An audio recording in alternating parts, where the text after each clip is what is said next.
Ahora escucha el programa Doctrinas Bíblicas, una exposición sistemática de las más importantes doctrinas de la Biblia.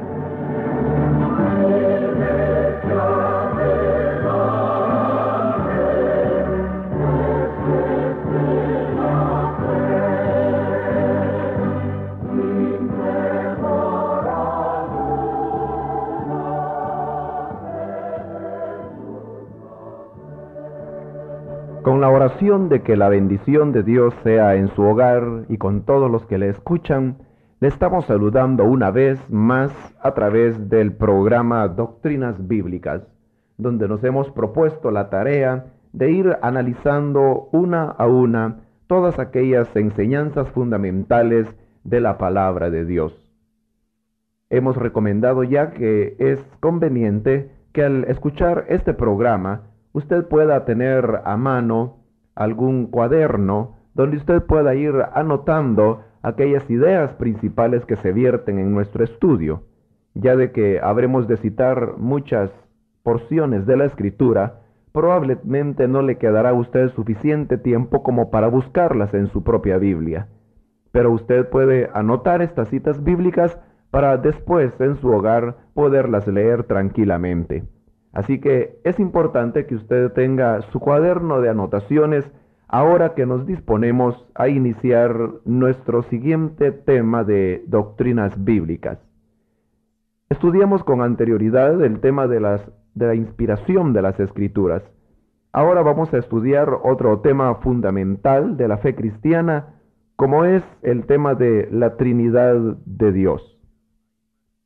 Al comenzar a hablar acerca de la Trinidad de Dios, usted puede colocar en la parte superior de una página del cuaderno que tiene para apuntes de estas doctrinas bíblicas el tema la Trinidad, pues es ese tema el que ahora nos disponemos a estudiar, el tema de la Trinidad. La Trinidad es una de las enseñanzas que encontramos en la palabra de Dios y que nos hablan acerca de la naturaleza de este ser divino. Y la creencia de que existe Dios es mucho más grande que el hombre, ya de que ha sido una creencia común a todas las culturas y civilizaciones. En parte esto se debe al hecho de que el hombre razona que tiene que existir necesariamente una explicación para nuestro mundo y para toda la experiencia humana, y esta explicación solamente puede ser hecha a través de el reconocimiento de un ser superior al hombre que podría gobernar y crear el mundo que ahora nosotros conocemos. Por su propia naturaleza religiosa, el hombre intuitivamente propende a buscar un ser que de algún modo es mucho más alto y superior a él. Esto también puede ser explicado, por supuesto, por la obra del Espíritu Santo en el mundo y que se extiende a toda criatura sin excepción. Una obra que se designa en teología como gracia común en contraste con la obra especial del Espíritu relacionada con la salvación del hombre. Actualmente existe un moderno movimiento que se llama ateísmo, el cual sostiene la no existencia de Dios. Pero esto no es nada más que el resultado de la perversión de la mente humana y la negación de que es posible cualquier explicación racional del universo. La Biblia dice de que si alguien afirma que no existe Dios, el tal es un necio, y podemos estar completamente seguros que toda persona que niega la existencia de Dios es porque tiene intereses pecaminosos muy bien definidos. Pero partiendo del hecho de que existe un Dios poderoso y la naturaleza misma nos da amplias evidencias de ello, procederemos ahora a estudiar algo con respecto a la naturaleza de Dios. Primero nos referimos a la palabra Trinidad, que ciertamente no aparece en la Biblia. Pero el hecho de que la palabra Trinidad no aparezca en la Biblia de ninguna manera es un argumento para definir que Dios no sea una Trinidad.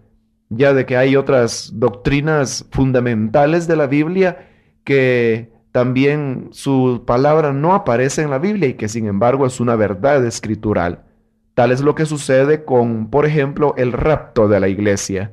Todo cristiano sabe de que pronto viene el rapto de la iglesia. Sin embargo, la expresión rapto de la iglesia no aparece en ninguna página de la Escritura. Pero eso no quiere decir de que no habrá rapto de la iglesia. Lo mismo acontece con la Trinidad de Dios, que aunque la palabra Trinidad no aparece en la Escritura, eso de ninguna manera constituye una prueba de que Dios no sea una Trinidad. Y por otra parte, deberemos también aclarar que Trinidad no significa la creencia en tres dioses, lo cual sería caer en un triteísmo, cosa que de ninguna manera es apoyado por la palabra de Dios. Las personas que malinterpretan la Trinidad creen de que creer en la Trinidad es aceptar la existencia de tres dioses, pero nada más erróneo que eso.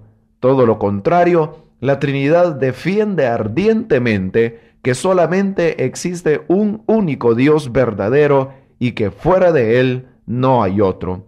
Por lo tanto, es tan solo producto de mentes desviadas el querer afirmar que la Trinidad es una creencia en tres dioses. Pero habiendo ya aclarado estos conceptos generales, ahora nos introduciremos en lo que sería ya propiamente el tema de nuestro interés, como es la Trinidad de Dios. Probablemente la manera más sencilla de comprender el tema de la Trinidad es explicándolo en base a cuatro fundamentos. Cuatro fundamentos que luego habremos de resumir, pero que antes habremos de irlos enumerando uno a uno. Así que usted puede anotar en su cuaderno de apuntes el primer fundamento que sustenta la doctrina de la Trinidad. La doctrina de la Trinidad tiene que apoyarse necesariamente en estos cuatro fundamentos doctrinales. Así como para que una mesa pueda ser estable necesita de cuatro patas, si se quita una de ellas, aquella mesa ya no será tan firme.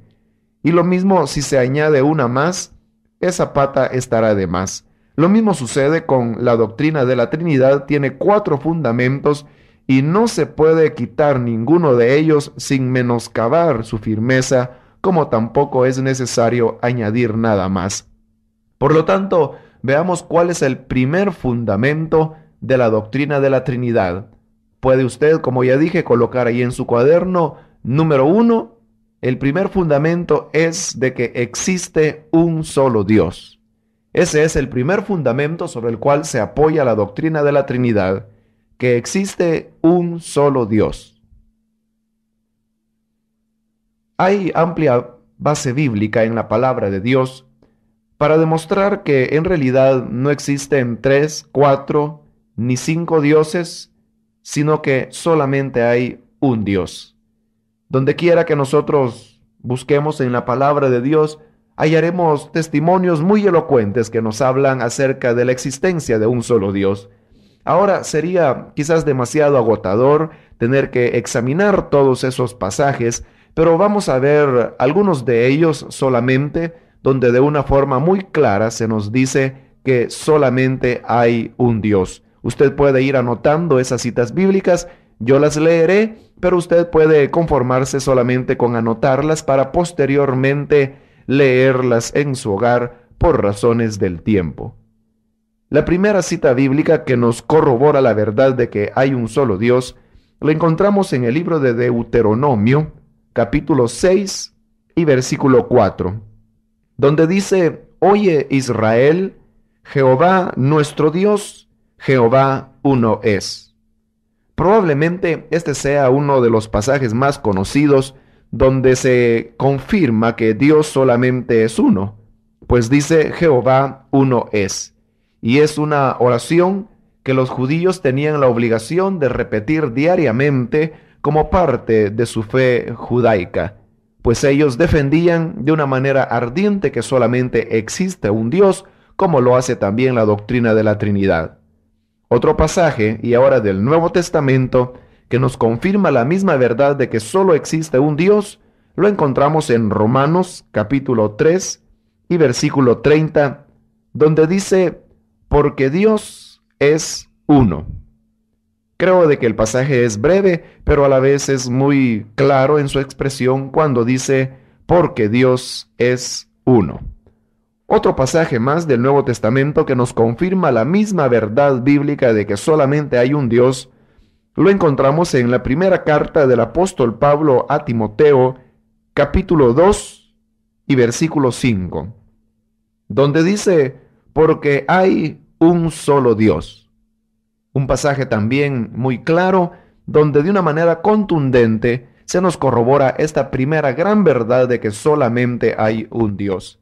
Y como digo, esta es la primera base sobre la cual se edifica la doctrina de la Trinidad. Por esa razón es que decíamos hace un momento que creer en la Trinidad no es creer en tres dioses, todo lo contrario. La doctrina de la Trinidad declara en primer lugar que solamente existe un Dios y es este su primer fundamento. Ahora pasamos a analizar el segundo fundamento de la doctrina de la Trinidad. Usted puede colocar en su cuaderno de apuntes número 2, y el fundamento número 2 es de que este único Dios es una pluralidad de personas. Fundamento 2 de la doctrina de la Trinidad: este único Dios es una pluralidad de personas. Habiendo demostrado de que solamente existe un Dios, ahora viene el segundo gran fundamento de la doctrina de la Trinidad, y es de que este único Dios es una pluralidad de personas. Encontraremos en el Antiguo Testamento que hay varios nombres para referirse a Dios. Algunos de esos nombres son, por ejemplo, Elohim, Adonai, Jehová. Estoy citando los nombres tal como aparecen en el hebreo. Pero es interesante que todos estos nombres se encuentran en el número plural del hebreo. Esto es muy interesante, ya de que el hebreo, en cuanto al número, es diferente al número en español. Nosotros en el idioma español tenemos solamente dos números. Por una parte está lo que llamamos el número singular cuando se refiere a un solo objeto o persona. Pero luego está también lo que llamamos el número plural cuando nos referimos a dos o más objetos y personas. Esto es en el idioma español. En el idioma hebreo, en el cual fue escrito el Antiguo Testamento, no solamente hay dos números como en español, sino que hay tres números. En primer lugar está el número singular, que es cuando se refiere a una cosa o persona. Luego está el número dual, que es cuando se refiere a dos personas o cosas. Y finalmente está el número plural, que se refiere a tres o más personas y cosas. Y es interesante de que todos los nombres de Dios en el Antiguo Testamento, como los que ya mencioné, Elohim, Adonai, Jehová, todos son nombres que se encuentran en número plural. Es decir, que cuando un hebreo leía la Biblia, entendía de que en Dios había una pluralidad de personas y que este número de personas hasta ese tiempo todavía no estaba definido, pero se entendía que se trataba de tres o más, no de dos, porque en ese caso se hubiera usado el número dual, y también no se trataba de una sola personalidad, pues en tal caso se hubiera usado el número singular. Pero al usarse el número plural en el hebreo, indicaba de que habían tres o más personas dentro de esa única deidad. Por otra parte, la Biblia usa muchos pasajes donde al referirse a Dios lo hace con pronombres que también aparecen en forma plural. Por ejemplo, en el libro de Génesis, capítulo 1 y versículo 26, dice: entonces dijo Dios, hagamos al hombre a nuestra imagen, conforme a nuestra semejanza, y señoree en los peces del mar, en las aves de los cielos, en las bestias, en toda la tierra, y en todo animal que se arrastra sobre la tierra. Desde la primera página de la Biblia, comenzamos a aprender entonces que se nos enseña que en este único Dios hay una pluralidad de personas, pues vemos cómo Dios al hablar lo hace utilizando pronombres plurales, porque no dice que Dios haya dicho, haré al hombre a mi imagen, conforme a mi semejanza, sino que él usó pronombres plurales. Él dijo, hagamos al hombre a nuestra imagen, conforme a nuestra semejanza. Entonces, si Dios utilizaba verbos y pronombres plurales, es porque se entendía que en Dios había una pluralidad de personas. Lo mismo sucede en el capítulo 3 del mismo libro de Génesis. En el capítulo 3, versículo 22, dice, y dijo Jehová Dios, he aquí el hombre es como uno de nosotros, sabiendo el bien y el mal. Ahora pues que no alargue su mano y tome también del árbol de la vida y coma y viva para siempre. Una vez más tenemos a Dios hablando y él dice, he aquí el hombre es como uno de nosotros. Note bien, hermano, cómo cuando Dios habla de sí mismo, lo hace, como ya dije, utilizando pronombres plurales, porque él dice, he aquí, el hombre es como uno de nosotros. Él no dijo, el hombre es como yo, sino que dijo, como uno de nosotros. Se estaba refiriendo, por lo tanto, a una pluralidad que había dentro de este único Dios que hemos demostrado ya según la palabra de Dios. Ahora, no solamente en el libro de Génesis aparecen tales afirmaciones, sino que también en los profetas, por ejemplo, en Isaías capítulo 6 y versículo 8, dice la palabra de Dios, después oí la voz del Señor que decía, ¿a quién enviaré y quién irá por nosotros? Fijémonos una vez más que ahora que Dios habla, Él dice, ¿quién irá por nosotros?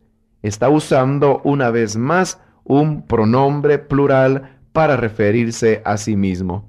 Todo esto corrobora la segunda verdad fundamental de la doctrina de la Trinidad, y es que en Dios existe una pluralidad de personas.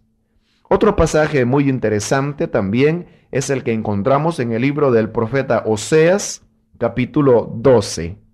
Del versículo 2 al 5 dice así, pleito tiene Jehová con Judá para castigar a Jacob conforme a sus caminos. Le pagará conforme a sus obras. En el seno materno tomó por el calcañar a su hermano y con su poder venció al ángel. Venció al ángel y prevaleció. Lloró y le rogó. En Betel le halló y allí habló con nosotros. Mas Jehová es Dios de los ejércitos, Jehová es su nombre. Este pasaje es sumamente interesante porque aquí Dios, a través del profeta Oseas, está haciendo rememoración de aquella lucha que Jacob tuvo en Betel cuando luchó contra el ángel. Sabemos que era el ángel de Jehová quien estaba luchando con el Señor, con Jacob.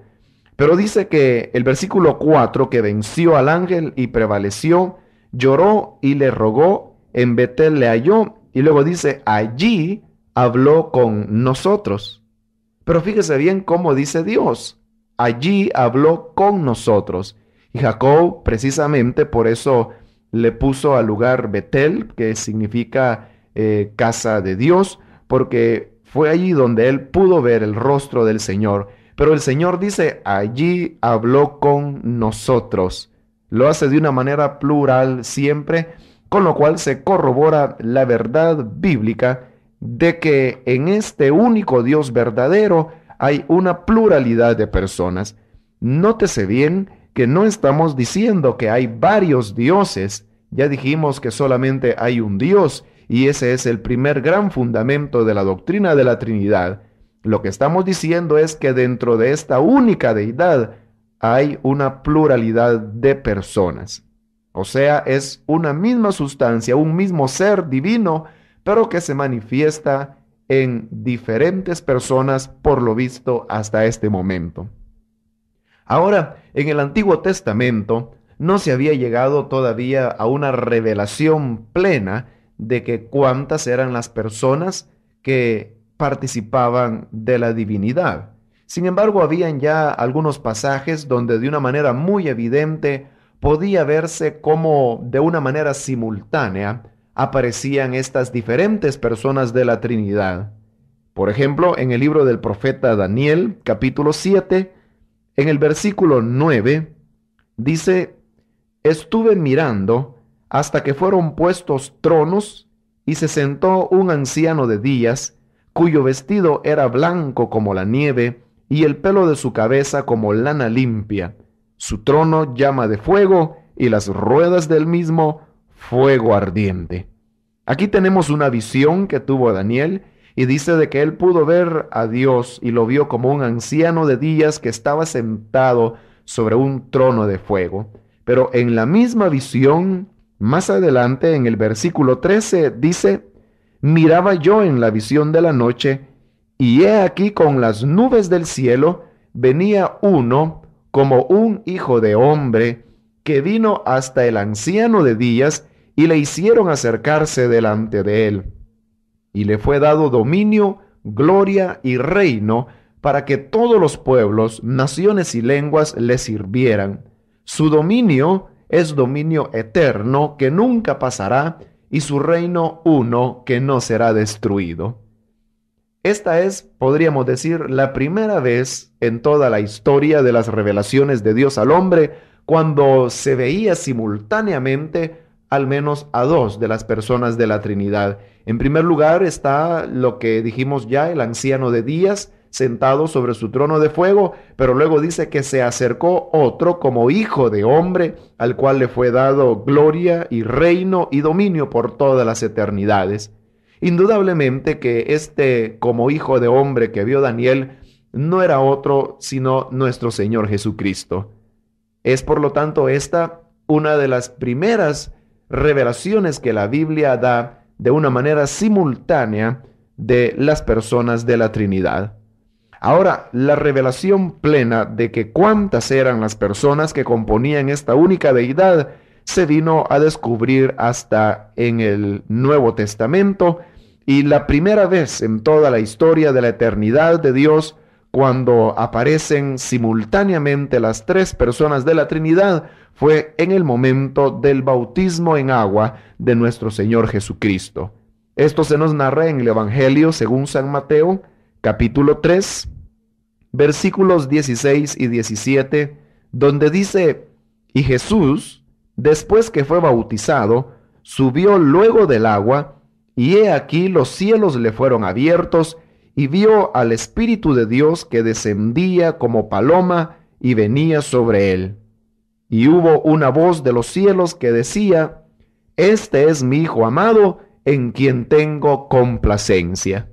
Esta es, como digo, la primera vez en todas las eternidades de Dios en que se le mostraba al hombre que esta pluralidad, que en el antiguo tiempo no se sabía cuántas personas eran, ahora se estaba declarando que eran tres personas, y las vemos simultáneamente. En primer lugar, el Señor Jesús, que estaba en el agua siendo bautizado por Juan. Luego, en segundo lugar, el Espíritu Santo, que venía descendiendo como paloma. Y en tercer lugar, la voz del Padre arriba en los cielos, quien decía: este es mi Hijo amado, en quien tengo complacencia. Allí vemos cómo se mencionan las tres personas, o aparecen más bien las tres personas de la Trinidad de una manera simultánea en el Nuevo Testamento. Luego tenemos otros pasajes del Nuevo Testamento que también nos declaran que son tres personas las que hay dentro de ese único Dios que existe. Otro pasaje es el Evangelio de Mateo, capítulo 17 y versículo 5, donde dice: mientras él aún hablaba, una nube de luz los cubrió, y he aquí una voz desde la nube que decía: este es mi Hijo amado, en quien tengo complacencia. A él oíd.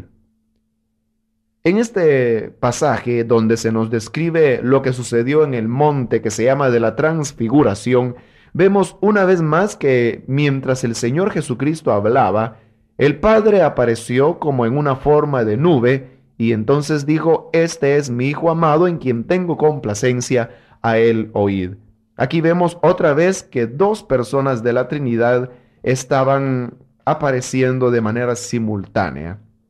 Otro pasaje del Nuevo Testamento donde se mencionan las tres personas de la Trinidad es en lo que se conoce como la Gran Comisión, en el Evangelio de Mateo, capítulo 28 y versículo 19, cuando el Señor Jesús dijo: por tanto, id y haced discípulos a todas las naciones, bautizándolos en el nombre del Padre y del Hijo y del Espíritu Santo.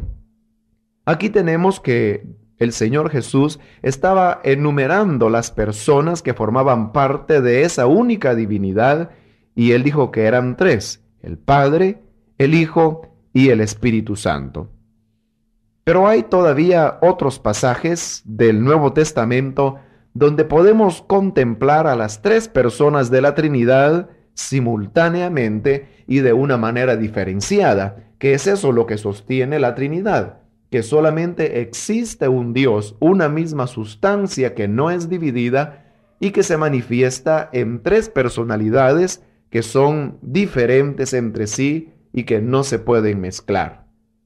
En el libro de los Hechos de los Apóstoles, capítulo 7, versículos 55 y 56, dice la palabra de Dios: pero Esteban, lleno del Espíritu Santo, puestos los ojos en el cielo, vio la gloria de Dios y a Jesús, que estaba a la diestra de Dios.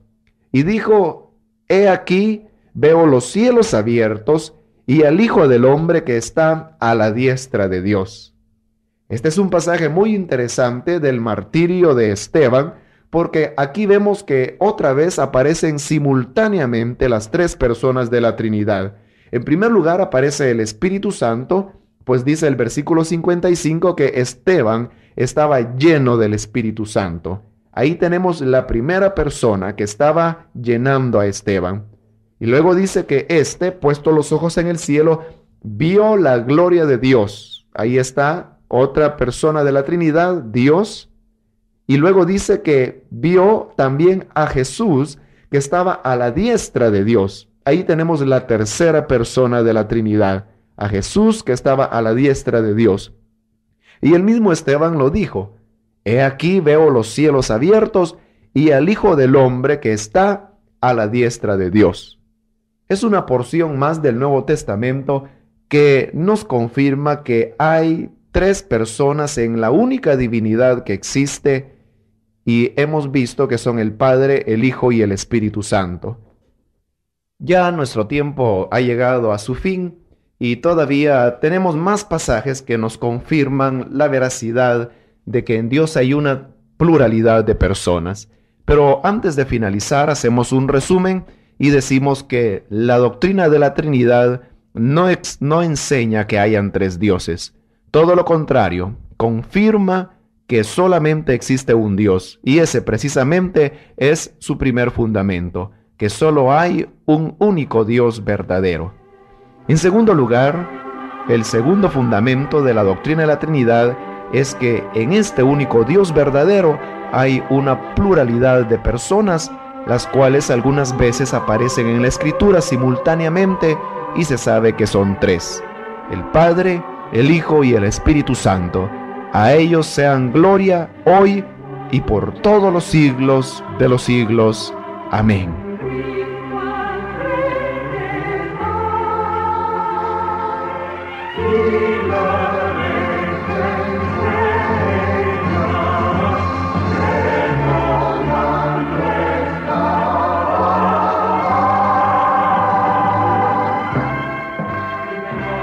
Este ha sido el programa Doctrinas Bíblicas, una exposición sistemática y detallada de las doctrinas más importantes de las Sagradas Escrituras. Le esperamos en nuestra próxima audición para seguir estudiando las doctrinas bíblicas.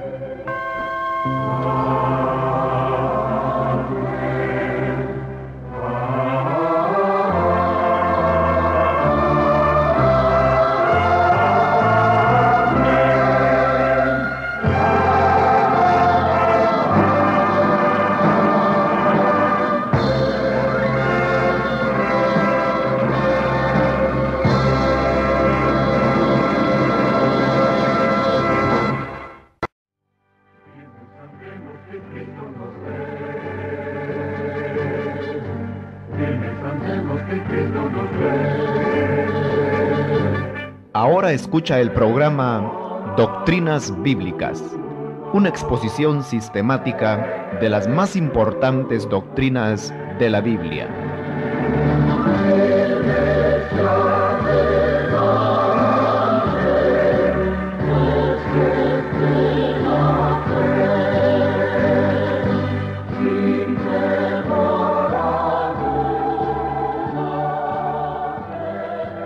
Estimado oyente de Doctrinas Bíblicas, le estamos enviando nuestro saludo. Espero que usted esté ya preparado con su cuaderno de estudios bíblicos, como también con su lápiz o lapicero, para poder continuar con el estudio de la Trinidad que hemos emprendido.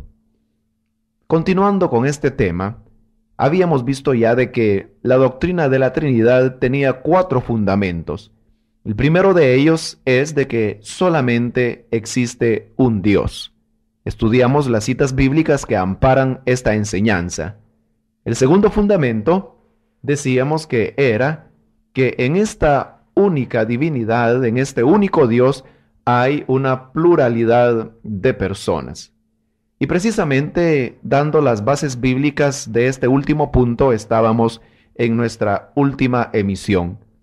Se nos quedaba una porción más del Nuevo Testamento donde aparecen simultáneamente las 3 personas de la Trinidad, donde podemos notar que las 3 reciben adoración divina y por otra parte que hay diferencia entre ellas. Esta porción se encuentra en el libro de Apocalipsis capítulo 4.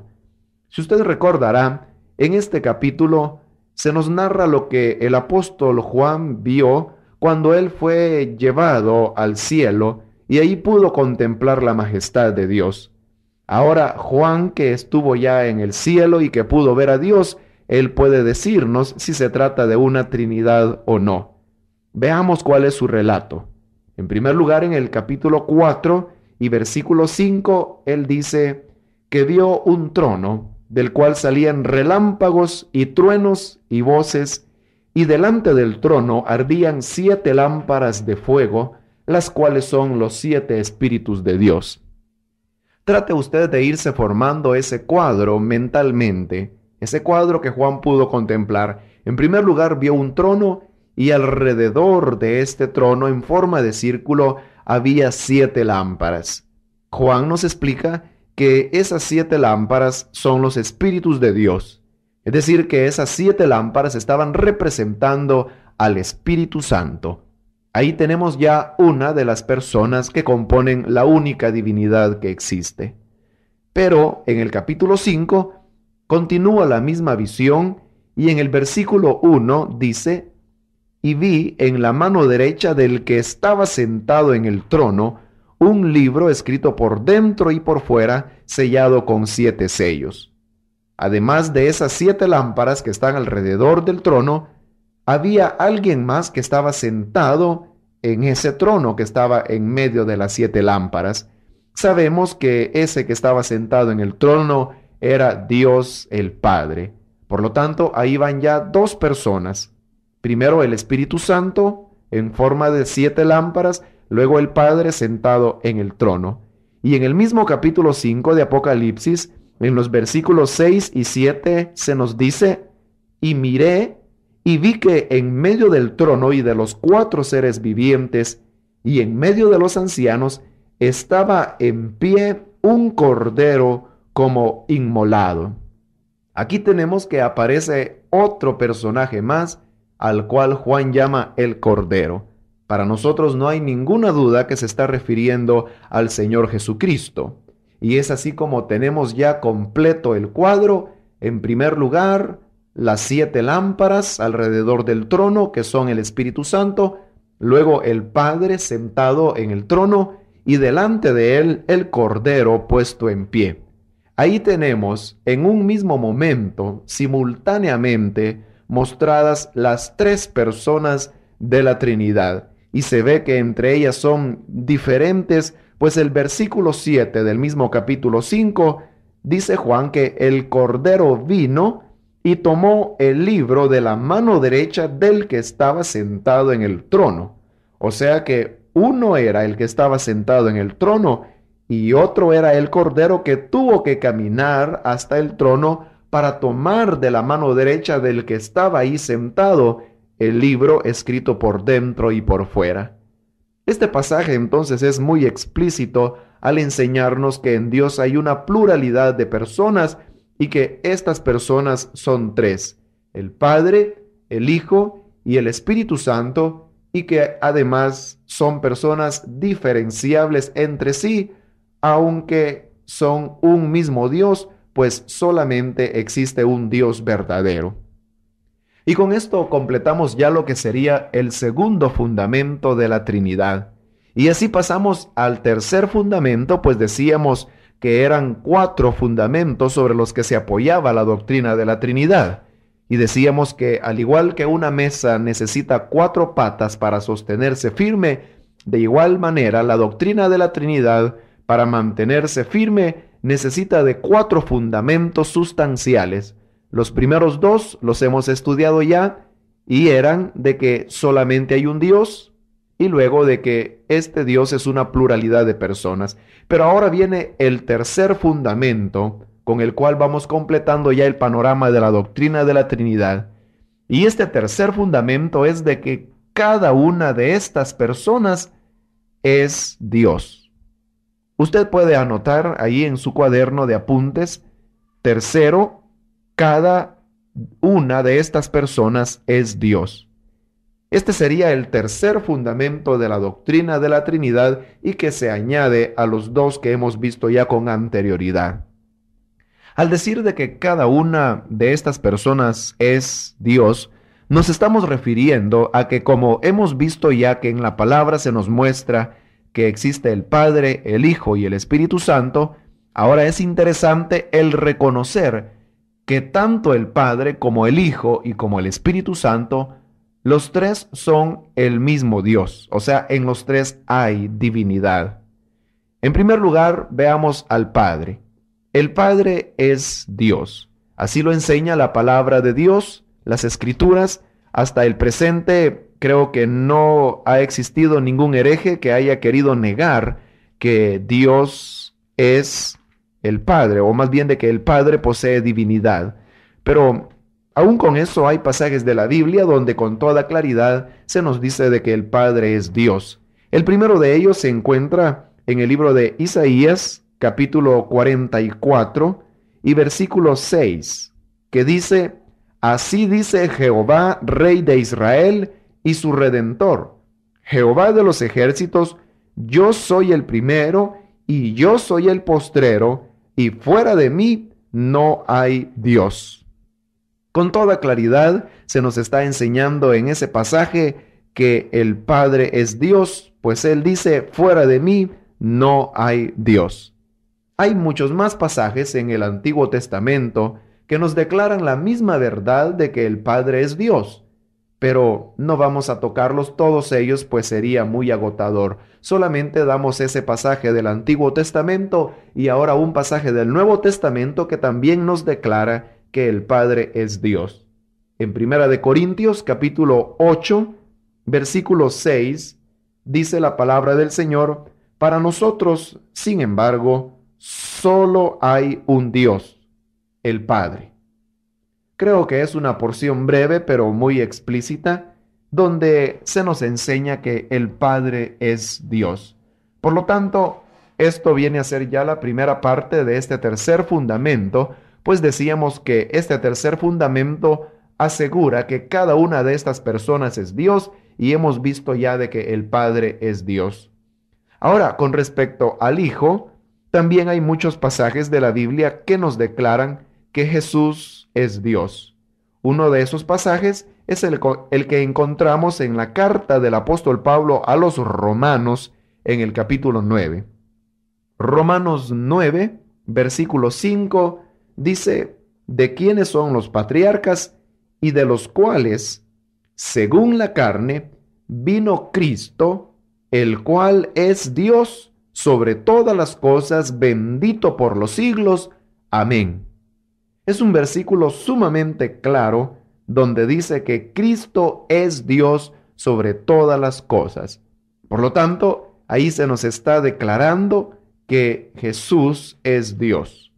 Otro pasaje más que nos habla sobre el mismo punto es el que encontramos en la carta a los Hebreos, capítulo 1 y versículo 8, donde dice, mas del Hijo dice, tu trono, oh Dios, por el siglo del siglo, cetro de equidad es el cetro de tu reino. Aquí el Padre habla del Hijo diciendo, tu trono, oh Dios. Por lo tanto, si el mismo Padre llama a su Hijo Dios, no nos puede quedar duda alguna de que Jesús ciertamente es Dios. Hay también otros pasajes de la Escritura que nos enseña la misma verdad acerca de que Jesús es Dios. Pues hemos visto ya de que el Padre es Dios y ahora estamos viendo de que también el Señor Jesucristo es Dios. En la primera carta de Juan, capítulo 5 y versículo 20 dice así, pero sabemos que el Hijo de Dios ha venido y nos ha dado entendimiento para conocer al que es verdadero, y estamos en el verdadero, en su Hijo Jesucristo. Este es el verdadero Dios y la vida eterna. Creo que más claro no puede estar, pues dice que el Hijo Jesucristo, este es el verdadero Dios. Es una declaración muy obvia, muy explícita, que nos enseña de que Jesús es Dios. Pero además de eso, también hemos dicho que este tercer fundamento nos enseña que el Espíritu Santo también es Dios. Y en la Biblia hay pasajes, por supuesto, que nos corroboran la divinidad del Espíritu Santo. Pasajes que nos enseñan que el Espíritu Santo no es simplemente una fuerza impersonal, sino que es ciertamente una persona divina. Y por ejemplo, en el libro de los Hechos de los Apóstoles, capítulo 5, versículos 3 al 4, dice así, y dijo Pedro, Ananías, ¿por qué llenó Satanás tu corazón para que mintieses al Espíritu Santo y sustrajeses del precio de la heredad? Reteniéndola no se te quedaba a ti, y vendida no estaba en tu poder. ¿Por qué pusiste esto en tu corazón? No has mentido a los hombres, sino a Dios. Esta porción que acabo de leer es el momento cuando en la iglesia primitiva los creyentes que tenían posesiones estaban vendiéndolas con el objeto de subsanar las necesidades materiales que tenían los hermanos pobres en Jerusalén. Y uno de estos, que se llamaba Ananías, que tenía una heredad, llegó mintiendo delante de Pedro. Pero ahora notemos que en el versículo 3, Pedro le dice, ¿por qué llenó Satanás tu corazón para que mintieses al Espíritu Santo? Fíjese bien, para que mintieses al Espíritu Santo. Y luego en el versículo 4 le dice, no has mentido a los hombres, sino a Dios. Al juntar ambas expresiones, mentir al Espíritu Santo y luego no has mentido a los hombres, sino a Dios, de una manera indirecta, Pedro estaba confirmando que el Espíritu Santo es Dios. Así que, hermanos, a través de estos pasajes podemos nosotros comprender que el Espíritu Santo también es Dios. Pero hay también otra porción de la Biblia, otros pasajes de la Biblia que nos enseña la misma verdad de que el Espíritu Santo es Dios.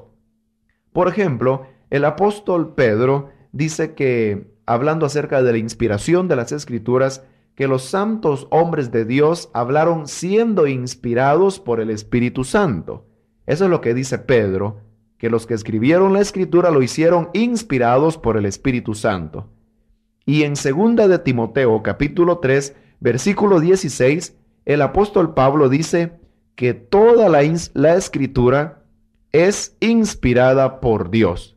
Por lo tanto, al juntar ambos pasajes, que Pedro dice de que la Escritura es inspirada por el Espíritu Santo y luego que Pablo dice que es inspirada por Dios, llegamos a la conclusión de que el Espíritu Santo es Dios. Así que, hermanos, no nos puede quedar ninguna duda de que cada una de estas tres personas que conforman la Trinidad es Dios. El Padre es Dios, según los versículos que hemos visto, el Hijo también es Dios y el Espíritu Santo también es Dios. Ahora, debemos aclarar que cada una de estas personas es el mismo Dios. No estamos diciendo de que el Padre es un Dios, que el Hijo es otro Dios y que el Espíritu Santo es un tercer Dios, de ninguna manera. Eso sería caer en un politeísmo. Lo que la doctrina de la Trinidad enseña es de que cada una de estas personas es el mismo Dios, aunque sus personalidades son diferenciables, como lo hemos estudiado ya en algunos pasajes.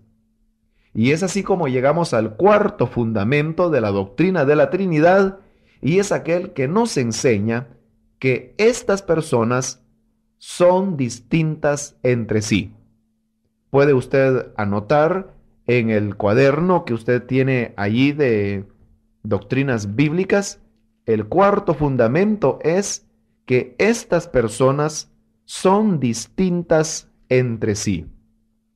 Ese sería ya el cuarto fundamento con el cual queda completa la doctrina de la Trinidad.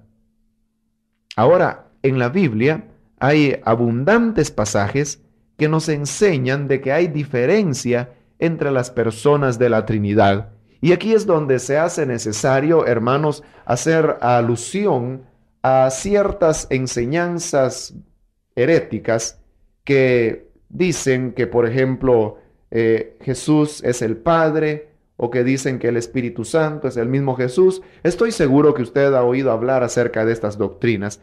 Hay ciertas sectas, principalmente aquellas que bautizan en el nombre de Jesús, que ellos tienen una idea muy errada acerca de Dios.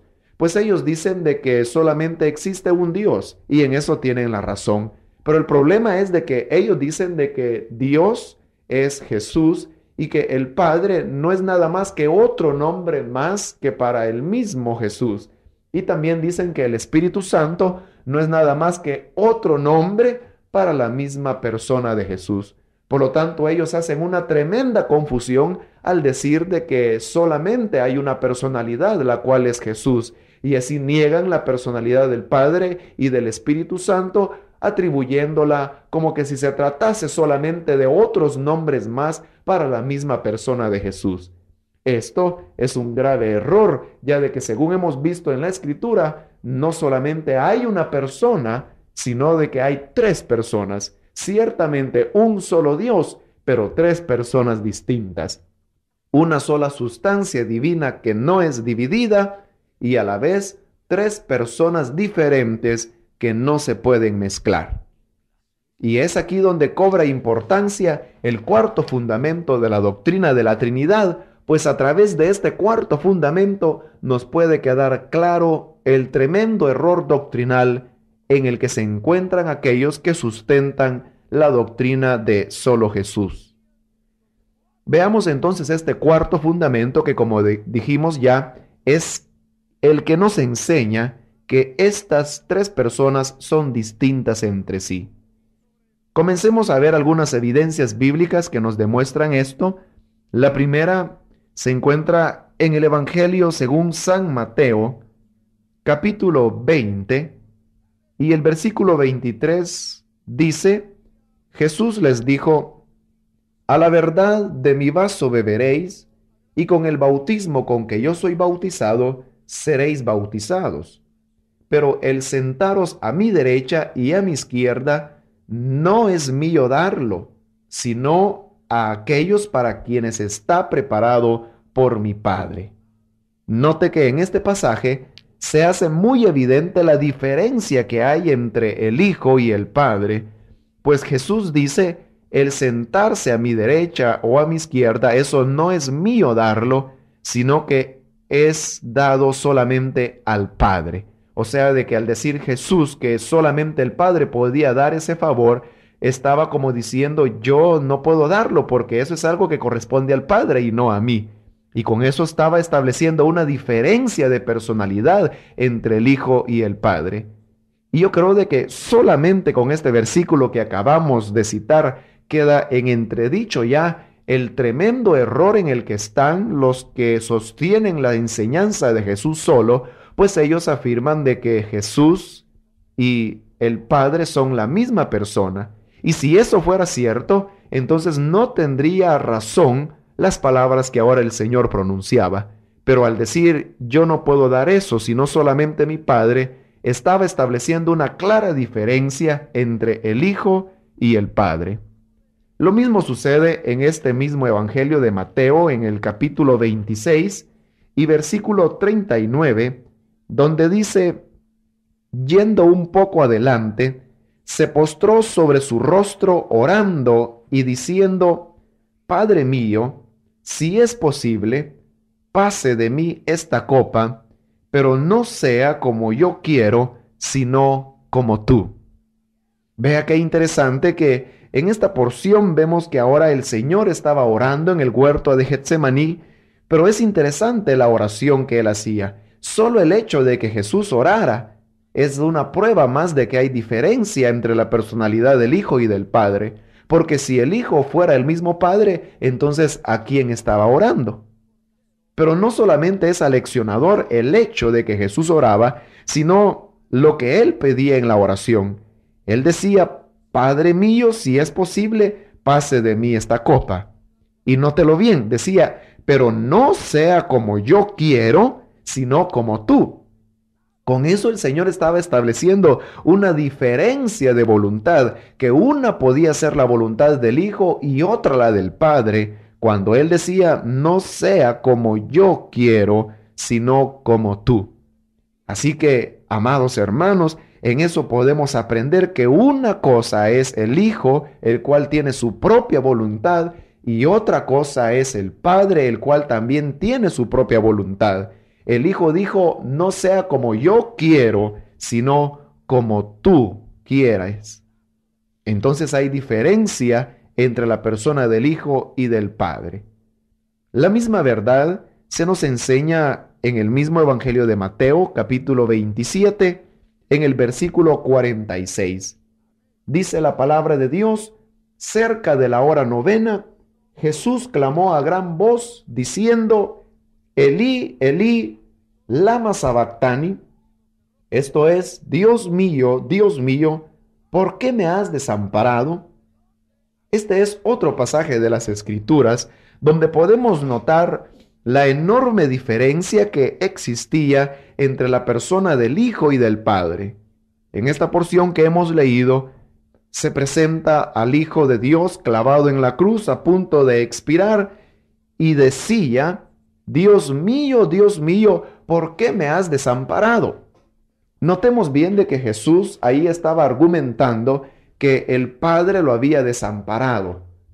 Y aquí podemos ver otra vez el tremendo error en el que se encuentran los que sostienen la doctrina de solo Jesús. Ellos afirman de que Jesús es el mismo Padre. Entonces, ¿cómo era posible de que el Padre desamparara a Jesús si Jesús es el mismo Padre? Es algo ridículo, es una doctrina insostenible.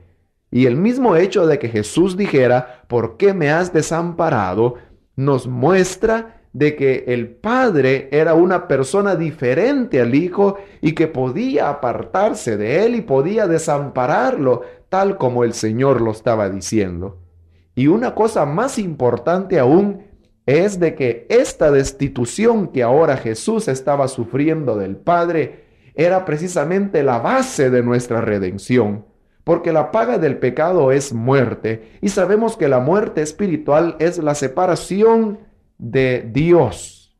Por lo tanto, ahora que el Hijo estaba siendo muerto en la cruz y llevando el castigo de nuestra paz, Él tenía que ser alejado del Padre para que así Él pagara con la muerte espiritual y posteriormente con la muerte física el pecado que a nosotros se debía.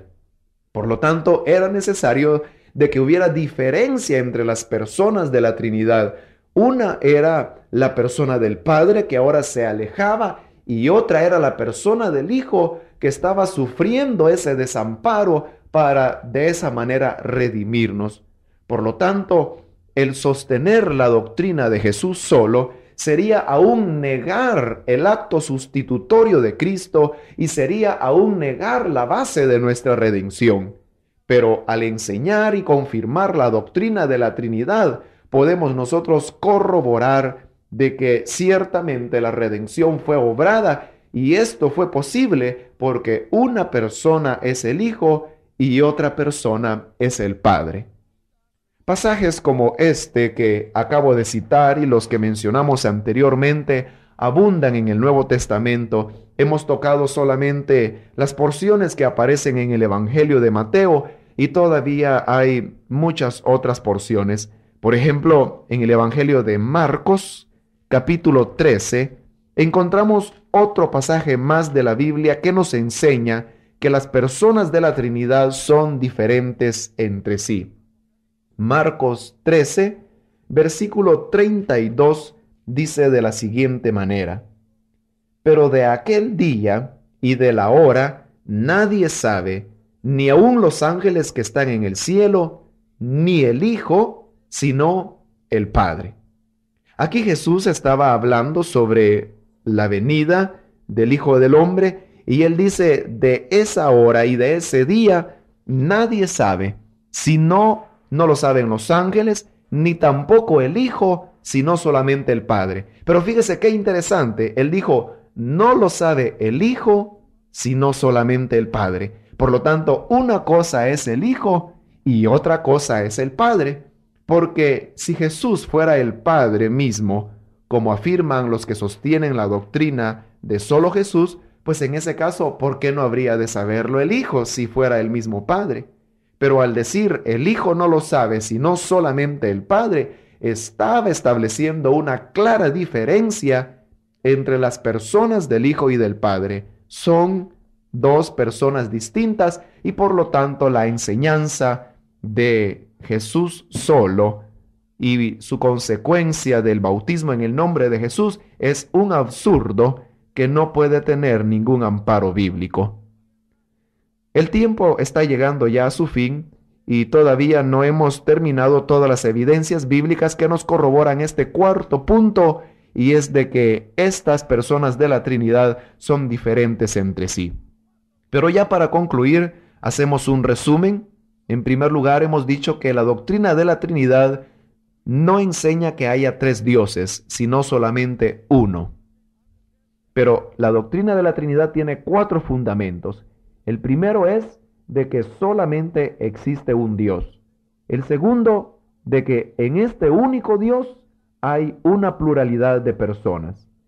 El tercer fundamento es de que cada una de estas personas es Dios, como lo hemos estudiado en esta oportunidad. Y el cuarto fundamento que estamos estudiando es de que cada una de estas personas es distinta entre sí.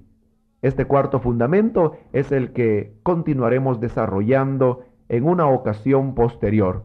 Mientras tanto, agradecemos la amabilidad de su sintonía y esperamos de que estos apuntes que usted está tomando le sean de mucha utilidad y pueda repasarlo juntamente con sus porciones bíblicas posteriormente en su hogar.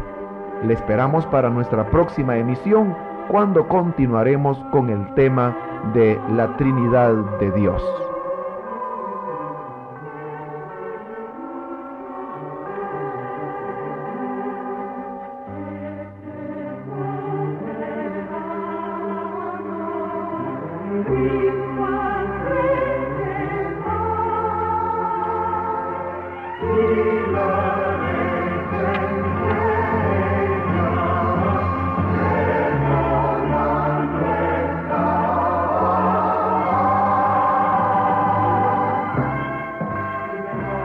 Este ha sido el programa Doctrinas Bíblicas, una exposición sistemática y detallada de las doctrinas más importantes de las Sagradas Escrituras.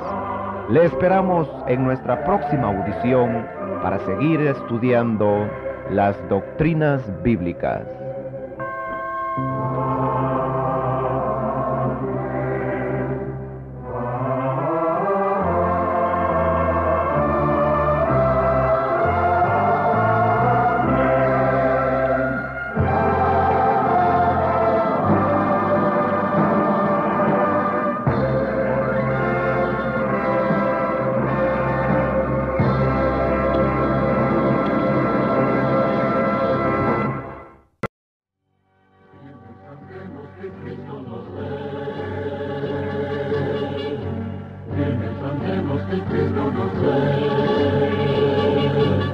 Ahora escucha el programa Doctrinas Bíblicas, una exposición sistemática de las más importantes doctrinas de la Biblia.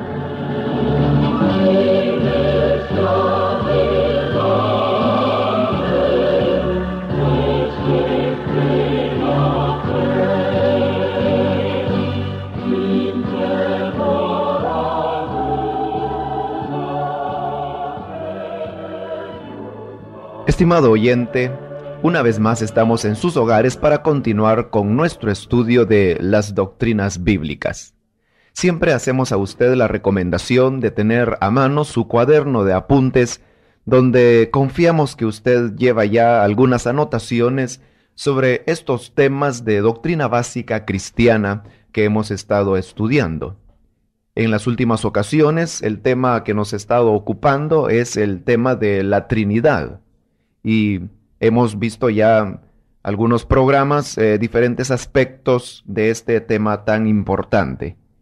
Confío en que en su cuaderno usted tendrá las anotaciones y si usted da una revisada a eso, notará que podríamos hablar de 4 fundamentos que hemos establecido con respecto a la doctrina de la Trinidad, ya que decíamos que la Trinidad se fundamentaba sobre 4 enseñanzas básicas. La primera de ellas es de que existe un único Dios verdadero. Hay un solo Dios. Ese es el primer fundamento en el cual se apoya la doctrina de la Trinidad. Y con eso también podemos descubrir la falacia de aquellos heresiarcas que dicen que creer en la Trinidad es creer en 3 dioses, pero nada más falso que eso. Ya de que el primer fundamento, como vuelvo a repetir, de la doctrina de la Trinidad, la primera enseñanza básica de esta doctrina es de que existe un solo Dios. Dimos las citas bíblicas, las cuales confío que usted las haya anotado y las tenga ahí en su cuaderno de apuntes de doctrinas bíblicas, para que en el momento en que usted desee reconfirmar esto que usted está aprendiendo, pueda hacerlo con toda facilidad. El segundo fundamento de la doctrina de la Trinidad es que en esta única deidad hay una pluralidad de personas.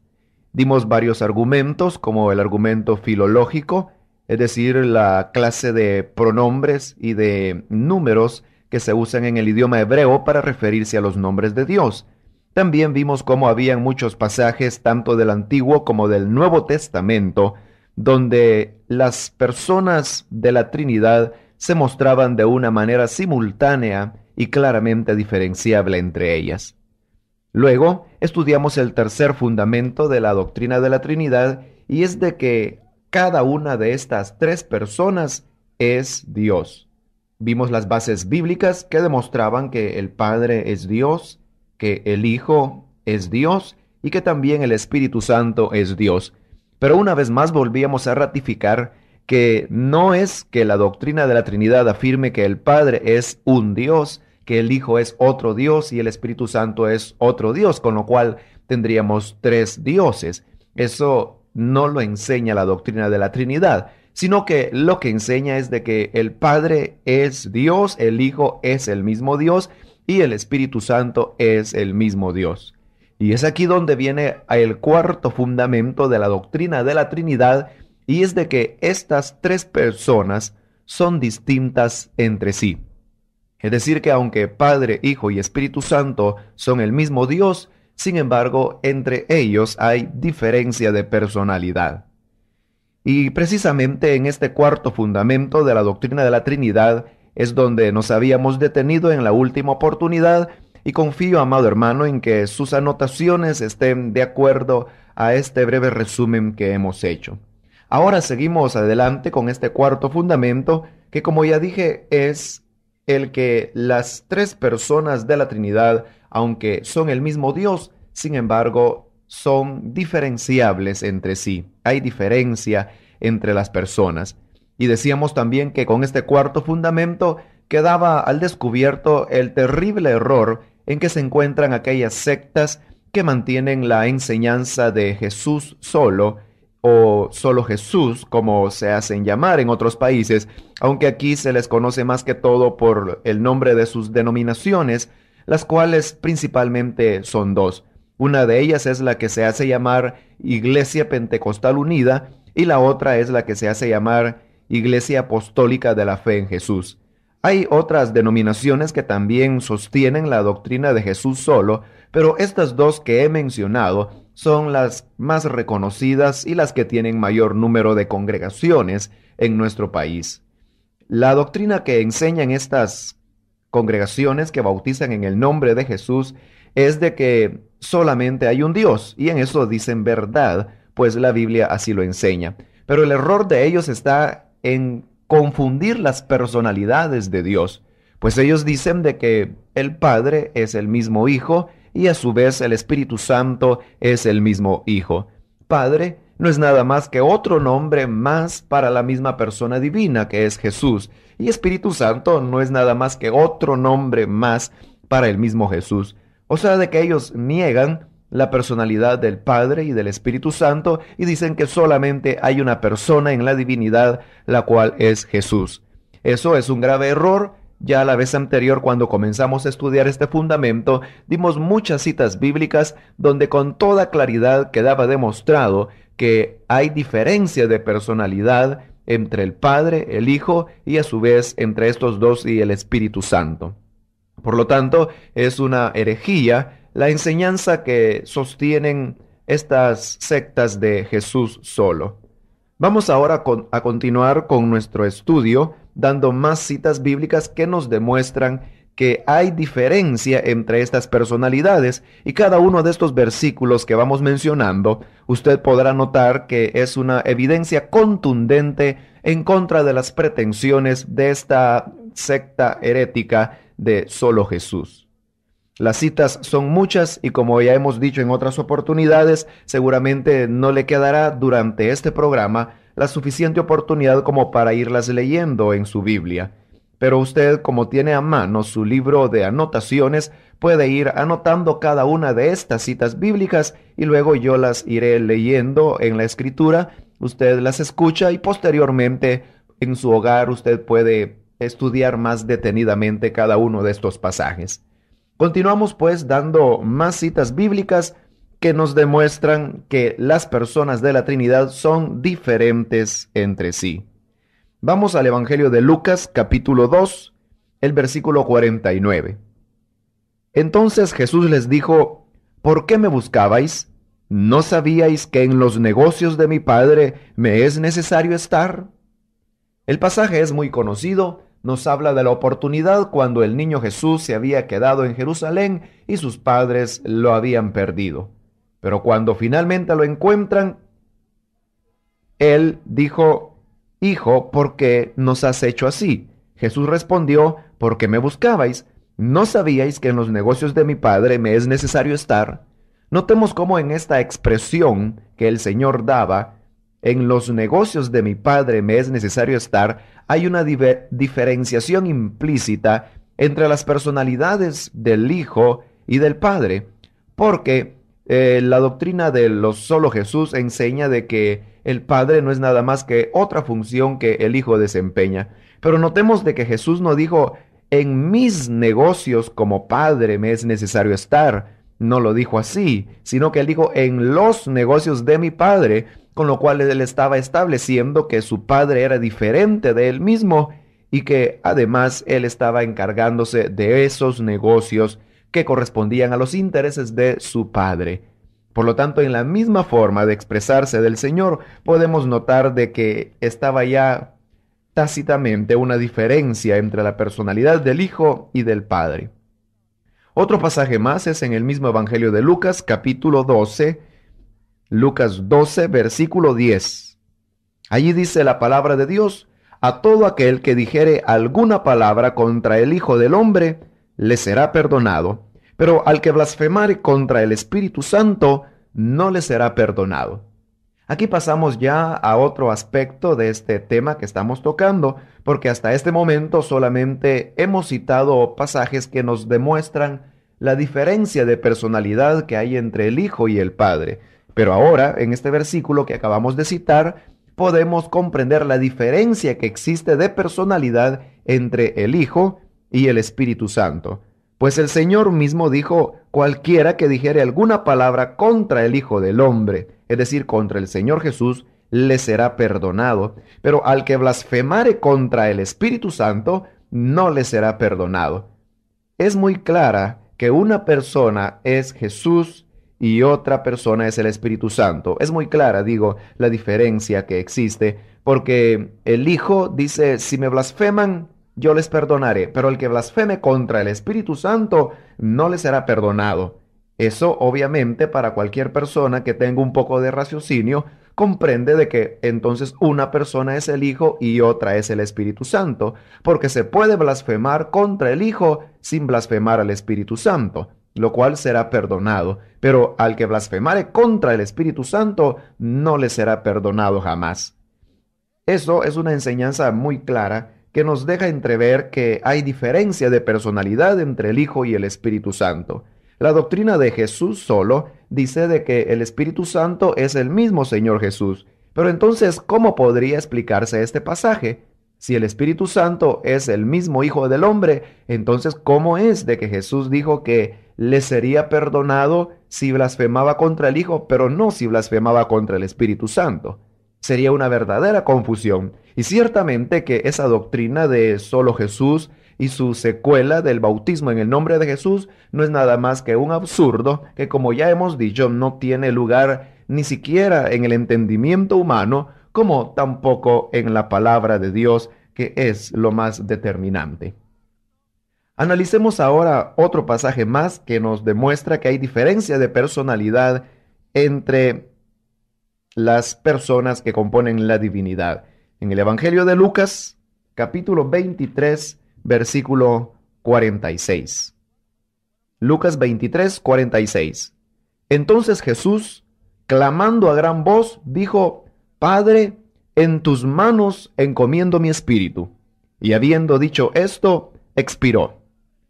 Este pasaje que hemos leído es el momento culminante cuando el Hijo del Hombre está expirando en la cruz del Calvario. Y vemos de que sus últimas palabras fueron, Padre, en tus manos encomiendo mi espíritu. Es decir, que el Señor Jesús le estaba encomendando, le estaba entregando a alguien el cuidado de su espíritu, y él dijo que lo estaba haciendo a su Padre. Notemos entonces cómo queda una vez más al descubierto el tremendo error de la doctrina de Jesús solo, porque si Jesús es el mismo Padre, entonces ¿a quién le estaba entregando su espíritu? Es obvio entonces de que el Padre es una persona diferente al Hijo. Ahora vamos a ver otro pasaje más que nos demuestra la misma verdad en el Evangelio según San Juan, en el capítulo 1 y versículo 18. Juan 1, 18. A Dios nadie le vio jamás. El unigénito Hijo que está en el seno del Padre, Él le ha dado a conocer. Una vez más se nos demuestra aquí la diferencia de personalidad que hay entre el Padre y el Hijo. Juan dice de que a Dios nadie le vio jamás, pero sin embargo al Hijo de Dios le ha dado a conocer. Al Padre nadie le vio, en cambio al Hijo sí le hemos conocido. Eso implica una diferencia de personalidad entre el Padre y el Hijo. Una cosa es el Padre, otra cosa es el Hijo, y no se pueden confundir estas personalidades. Aunque tanto el Padre como el Hijo tienen la misma esencia divina y son el mismo y único Dios verdadero, sin embargo entre ellos hay diferencia de personalidad.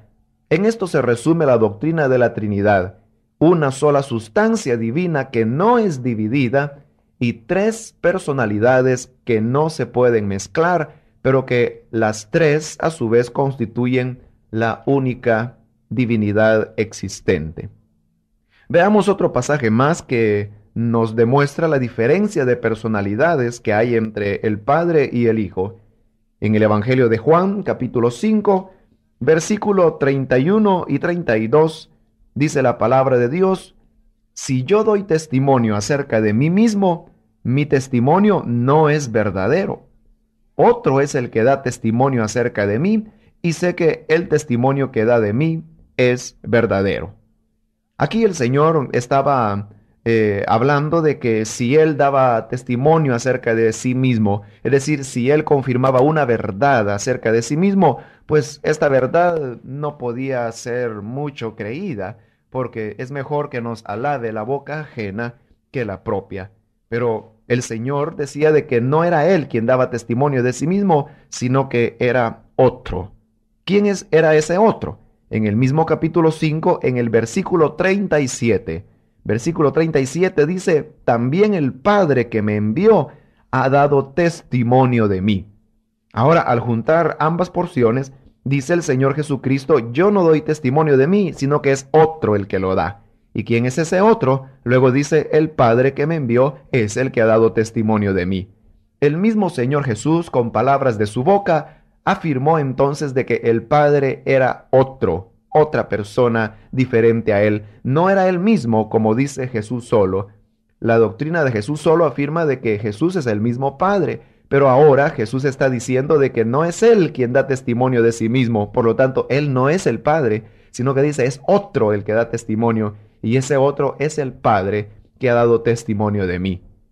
Creo de que con todas estas citas bíblicas queda muy en claro el fundamento cuarto de la doctrina de la Trinidad que estamos estudiando, y es de que cada una de estas tres personas son diferentes entre sí. Las citas bíblicas que estamos dando son muy abundantes. Confío en que usted las esté anotando. No es necesario, como he dicho ya, que usted las esté buscando en la Biblia. Usted puede anotar solamente las citas bíblicas y luego buscarlas después con más tranquilidad. Ya de que yo voy leyendo estas citas bíblicas y después usted puede corroborarlas en su estudio bíblico personal. Así que por eso vamos quizás un poco rápido, pero si usted va tomando nota de todos estos versículos, podrá al final tener el estudio completo de este tema de la Trinidad. Sabemos de que a veces el acumular tantas citas bíblicas resulta cansado, pero creemos que es necesario, principalmente en estos días finales, cuando la sana doctrina se ve amenazada por sectas heréticas que desean enseñar cosas muy diferentes a lo que la palabra del Señor dice. Veamos un pasaje más que se encuentra en el Evangelio según San Juan, en el capítulo 7, versículos 37 al 39. ¿Puede usted anotar la cita bíblica? Juan 7, del 37 al 39. Dice, en el último y gran día de la fiesta, Jesús se puso en pie y alzó la voz diciendo, si alguno tiene sed, venga a mí y beba. El que cree en mí, como dice la Escritura, de su interior correrán ríos de agua viva. Esto dijo del Espíritu que habían de recibir los que creyesen en él, pues aún no había venido el Espíritu Santo, porque Jesús no había sido aún glorificado. Notemos qué interesante es esta porción, que también nos demuestra la diferencia de personalidad que hay entre el Hijo y el Espíritu Santo. Era el último y gran día de la fiesta, esa porción tan conocida cuando Jesús dijo, si alguno tiene sed, venga a mí y beba. Pero luego Juan nos aclara que Jesús dijo eso refiriéndose al Espíritu Santo que habrían de recibir los que creyesen en él, porque dice el Espíritu Santo aún no había venido. Aquí queda una vez más demostrado el error de la doctrina de Jesús solo, pues ellos dicen de que Jesús es el mismo Espíritu Santo. Entonces, ¿cómo es posible de que Juan dijera que el Espíritu Santo todavía no había llegado si ahí estaba Jesús? Obviamente, el Espíritu Santo es una persona diferente a Jesús, y por lo tanto no deberemos dejarnos confundir por tal enseñanza errónea. Veamos ahora otro pasaje más, y este es uno de los pasajes quizás más contundentes en cuanto a establecer la diferencia entre las personas de la Trinidad. En el Evangelio de Juan, capítulo 8, versículos 16 al 18. Dice así, y si yo juzgo, mi juicio es verdadero, porque no soy yo solo, sino yo y el que me envió, el Padre. Y en vuestra ley está escrito que el testimonio de dos hombres es verdadero. Yo soy el que doy testimonio de mí mismo, y el Padre que me envió da testimonio de mí. Este es, como digo, uno de los pasajes más sorprendentes que nos declaran la diferencia de personalidad que existe entre el Hijo y el Padre. El Señor Jesús estaba apelando a un mandamiento que había sido dado por Moisés, y es de que para determinar cualquier asunto se necesitaba el testimonio de 2 o 3 testigos. Y ahora que Jesús declaraba ser el Cristo, le decían, bueno, ¿dónde están tus testigos? Y Jesús dijo, bueno, como con 2 testigos es suficiente, pues yo tengo 2 testigos. El primero soy yo mismo y el otro es mi Padre. Y fíjese de que él estaba diciendo que el testimonio de 2 hombres es verdadero. O sea, de que estaba diciendo que el Padre era uno y el Hijo era otro. Entonces el Padre más el Hijo sumaban 2. No es la misma persona como enseña la doctrina de lo solo Jesús, que dicen que el Padre es el Hijo. Si el Padre fuera el Hijo, el Señor Jesucristo allí hubiera estado diciendo una mentira terrible, pero la Biblia dice que nunca hubo engaño en su boca. Por lo tanto, cuando dijo que eran 2 hombres, y uno era el Padre y el otro era Jesús, estaba definiendo con toda claridad que el Padre es una persona y Jesús es otra.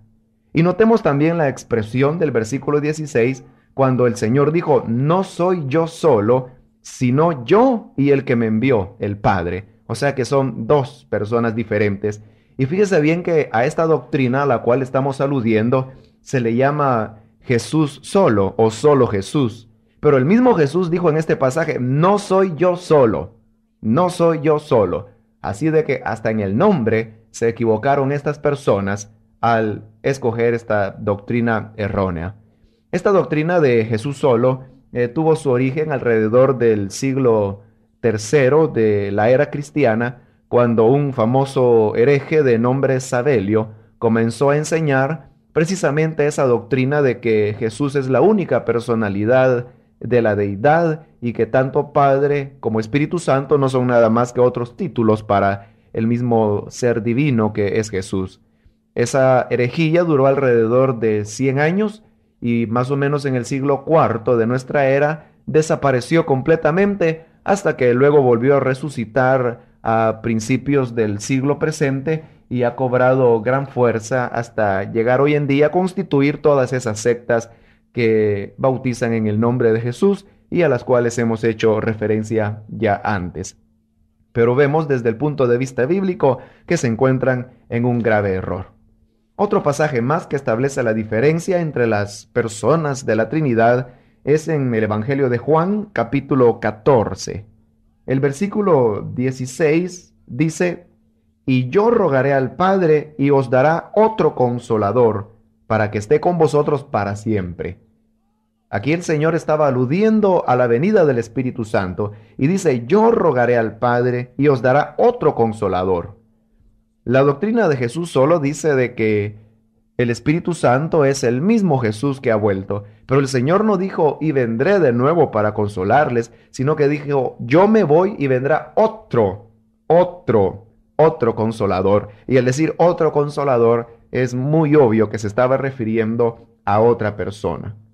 Lo mismo sucede en el versículo 28 del mismo capítulo 14 de Juan. Juan 14, 28. Habéis oído que yo os he dicho, voy y vengo a vosotros. Si me amarais, os habríais regocijado, porque he dicho que voy al Padre, porque el Padre mayor es que yo. Fíjese esa expresión, el Padre mayor es que yo. Y uno no puede ser mayor a sí mismo. Para que algo pueda ser mayor a uno, tiene que ser diferente de uno. Por lo tanto, Jesús no es el Padre. El Padre es otra persona y Jesús dijo es mayor que yo. Una vez más, entonces, se confirma la diferencia de personalidades que hay entre el Padre y el Hijo y también entre el Hijo y el Espíritu Santo, como lo hemos visto ya en otras porciones precedentes. Otra cita bíblica más es la que encontramos en el mismo Evangelio de Juan, capítulo 16, y en el versículo 28 dice, salí del Padre y he venido al mundo. Otra vez dejo el mundo y voy al Padre. Es muy clara la expresión del Señor. Está estableciendo diferencia de personalidades. El Padre está en algún lugar, pero dice, yo salí de Él y he venido al mundo. Ahora me voy del mundo y voy de nuevo al Padre. Jesús iba de nuevo para reunirse con su Padre, con lo cual estaba estableciendo una diferencia de personalidad entre Él y su Padre. Y una última cita más de este Evangelio de Juan, aunque hay otras citas bíblicas de otros libros que tocaremos posteriormente. Pero la última cita del Evangelio de Juan es en el capítulo 20 y versículo 17, donde Jesús dijo, no me toques porque aún no he subido a mi Padre, mas ve a mis hermanos y diles, subo a mi Padre y a vuestro Padre, a mi Dios y a vuestro Dios. Aquí es cuando el Señor había resucitado ya y aquellas mujeres se le acercaron para adorarle. Pero el Señor les dijo, no me toquen porque aún no he subido a mi Padre. Entonces, ¿cómo quedan parados los de la fe en Jesús ante este versículo? Si Él dijo, no he subido a mi Padre, ¿acaso no dicen ellos de que Jesús es el Padre? Entonces, ¿cómo era posible de que Jesús no hubiera subido al Padre si Él era el mismo Padre? Como usted puede notar, amado hermano, es un tremendo error la doctrina de Jesús solo. Y todas estas citas bíblicas que hemos dado son una corroboración de la verdad bíblica de que estas personas son diferentes entre sí. Todavía no hemos concluido este cuarto punto de la doctrina de la Trinidad, pero en una próxima emisión continuaremos con este estudio que creo está llenando de interés su vida. Mientras tanto, deseamos para usted las mejores bendiciones de Dios y el mayor provecho del estudio de estas doctrinas bíblicas.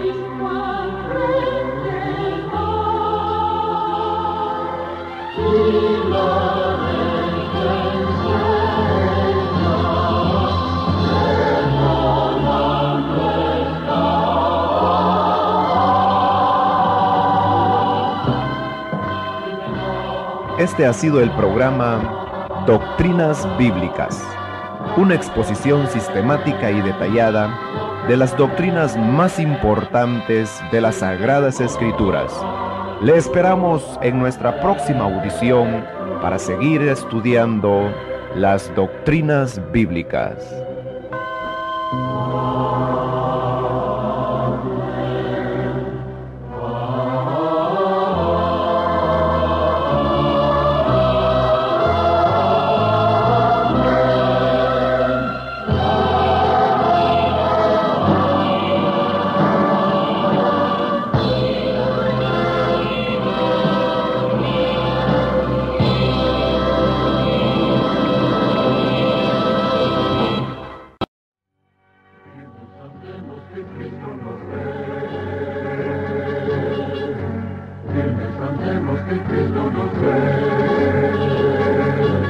Ahora escucha el programa Doctrinas Bíblicas, una exposición sistemática de las más importantes doctrinas de la Biblia.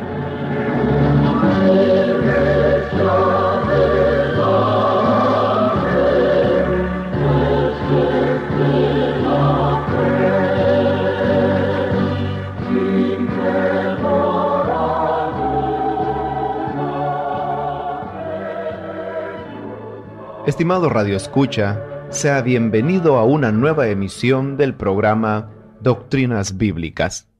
En este espacio radial estamos estudiando aquellas porciones o enseñanzas básicas de las Sagradas Escrituras que son fundamentales para la fe cristiana.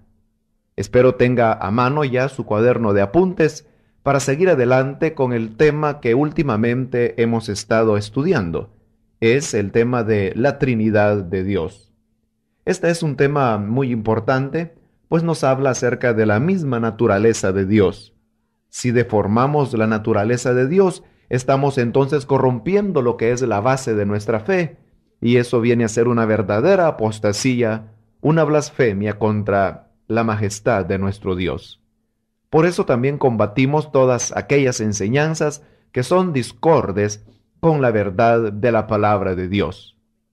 Habíamos dividido el estudio de el tema de la Trinidad en 4 fundamentos, 3 de los cuales los hemos terminado ya. Solamente los menciono a manera de repaso. El primer fundamento es de que hay un solo Dios. El segundo fundamento es de que en este único Dios hay una pluralidad de personas. El tercer fundamento es de que cada una de estas personas es el mismo Dios. Y el cuarto fundamento que estamos estudiando es de que cada una de estas personas son diferentes entre sí. Hemos estado dando abundantes citas bíblicas con respecto a este último punto, ya de que es el punto donde mayor tergiversación y error doctrinal ha surgido en los últimos tiempos. Continuamos entonces aportando más citas bíblicas que nos demuestran que hay diferencia entre las personas de la Trinidad. Usted puede continuar anotando en su cuaderno bíblico el libro de los Hechos, capítulo 10, versículo 38. Hechos 10:38. Dice la palabra de Dios: Dios ungió con el Espíritu Santo y con poder a Jesús de Nazaret, y éste anduvo haciendo bienes y sanando a todos los oprimidos por el diablo, porque Dios estaba con él. Este pasaje viene a ser muy interesante, pues constituye algo así como un resumen de todo lo que hemos venido diciendo hasta este momento. Es, a saber, la diferencia de personalidad que hay entre las personas de la Trinidad. Aquí aparecen las 3 personas de la Trinidad y vemos cómo en el pasaje se hace una clara diferenciación entre ellas. En primer lugar dice de que Dios ungió a Jesús. Entonces el Padre aquí tiene la acción de ungir. Luego dice que lo ungió con el Espíritu Santo. El Espíritu Santo fue la sustancia con la cual el Padre ungió, y a quien ungió dice que fue a Jesús de Nazaret. Es claro que cada una de estas personas ocupa una función diferente en este versículo. El Padre, quien es quien unge, el Hijo, quien recibe la unción, y el Espíritu Santo, que es el elemento con el cual fue ungido el Hijo.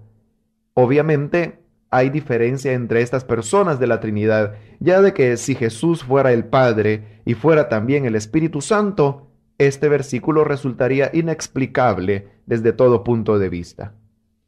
Otra porción más que nos demuestra que hay diferencia de personalidades en la Trinidad, aunque éstas constituyen el mismo Dios, es la primera carta del apóstol Pablo a los Corintios en el capítulo 15. El versículo 24, primera de Corintios 15, 24, dice: luego el fin, cuando entregue el reino al Dios y Padre. Pablo está hablando aquí cuando Cristo haya venido a la tierra para reinar, y dice que cuando llegue el fin, Jesús entregará el reino al Dios y Padre.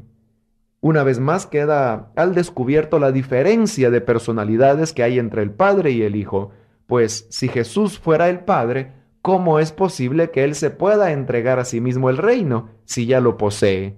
Pero al decir de que Cristo entregará el reino al Padre, quiere decir de que Jesús es una persona y el Padre es otra, quien habrá de recibir el reino de manos de su Hijo amado.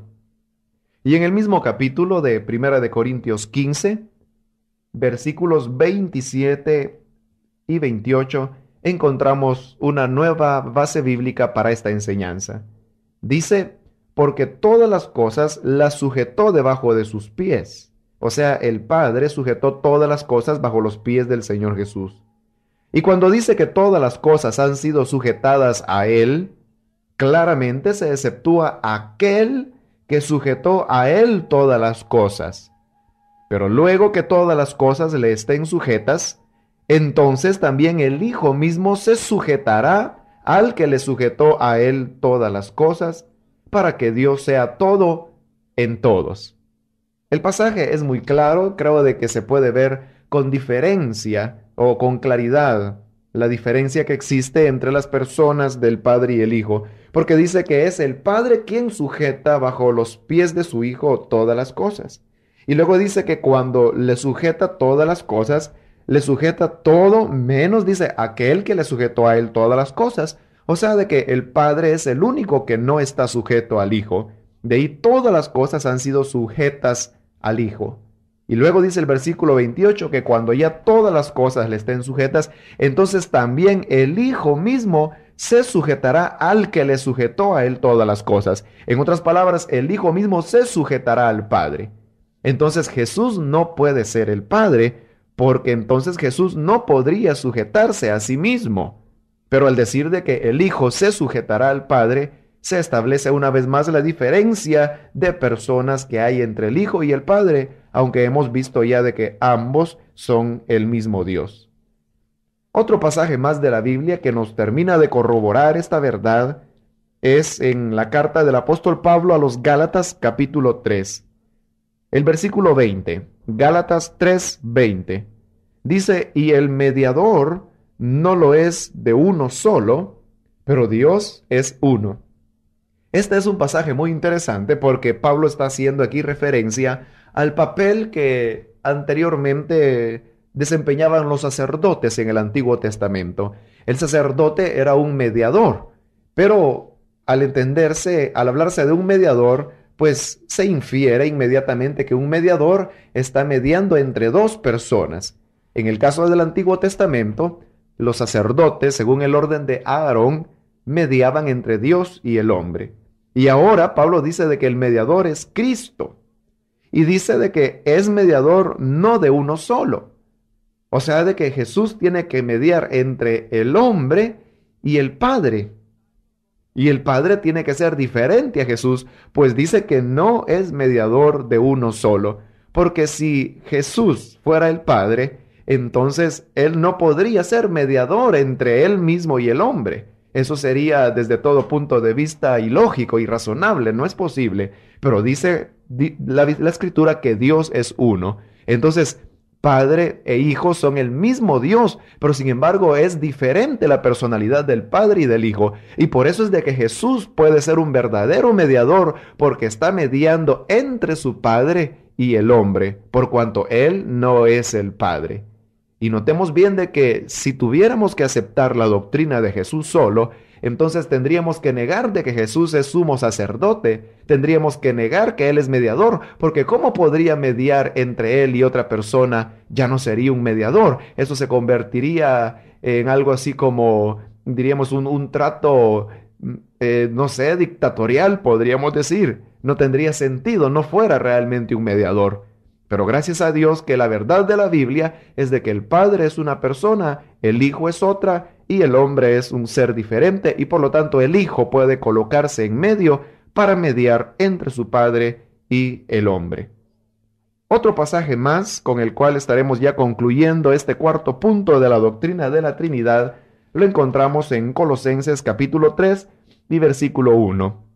Dice, si habéis resucitado con Cristo, buscad las cosas de arriba donde está Cristo sentado a la diestra de Dios. Note esa expresión, Cristo sentado a la diestra de Dios. Para que Cristo pueda estar a la diestra, o sea, a mano derecha del Padre, es necesario de que Jesús sea diferente del Padre. Pues si Jesús fuera el mismo Padre, ¿cómo va a poder estar a la derecha de sí mismo? Es imposible, pero al decir de que Cristo está sentado a la diestra de Dios, se está estableciendo una diferencia de personalidad entre el Hijo y el Padre, diferencia que llega aún a establecer lugares geográficos diferentes, pues el Padre está en un sitio y su Hijo está a su diestra.